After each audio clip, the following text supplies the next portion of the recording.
Hi everyone, it's Lanny Kauschel with 123 Photo Go, and as you can see I'm here at my own office working on this blog and wanted to go over one thing with you in video form so that you could really understand this well.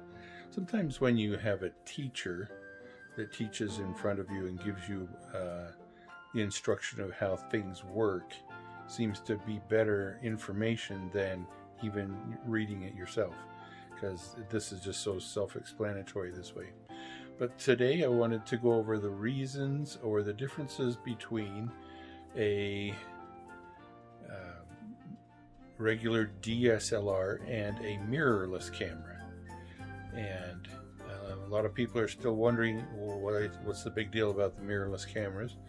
And I wanted to go over those details with you so you could make a wise decision for yourself if you wanted to change to a mirrorless camera or if you wanted to stay with a DSLR. So I'm going to show you this diagram that I have here on the computer. Okay, I have here an image of what a DSLR camera, which has been around since the early 1940s or sooner, something Pentax developed years ago. And the way most cameras have been doing for years, but if you'll follow here, a DSLR camera, the light goes through the lenses, hits an image off of this mirror, then goes up into the pentaprism, and with mirrors up there, it goes out the viewfinder there, and that's how you see the picture.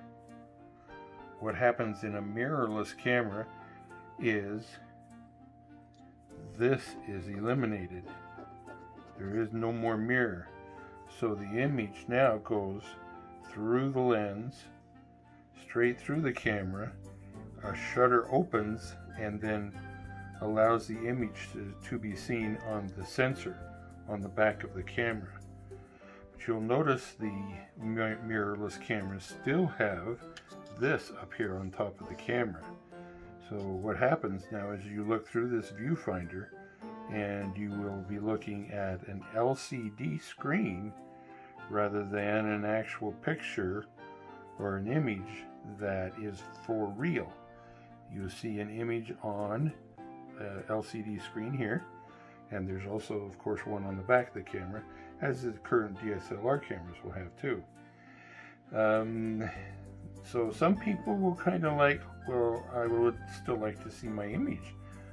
However, up here on this screen, you can also see exactly what it will look like before you snap the picture. So there is that advantage there. But you never do see with a mirrorless camera an actual image of your subject, because it doesn't go and you never see a real live image. You only see a picture off of an LCD screen, and that's the difference between a DSLR and a mirrorless camera. Now let's talk about the differences still between the two, and also something that Pentax is planning on doing. I don't know if you can see this image off of my computer screen. It says Pentax is making the right call on sticking with DSLRs. Now what that means, Pentax has chosen not to ever go, at least at this point. They've announced that they will not be making the mirrorless cameras at all. They're planning on making only DSLR cameras. Because of the fact that when you look into the camera from the viewfinder, you will see exactly what you want to see in the viewfinder and not on some little screen. And that's their whole theory. Is it right? Are they making a big mistake? Well, that's the question a lot of people have, but when you stop and think about it, they actually project that there will be a time when people who have gone to mirrorless cameras, they won't like looking at a screen, an LCD screen in the viewfinder. They would prefer to look at an actual picture. So that's the difference that Pentax is counting on. So we'll have to see how that works out.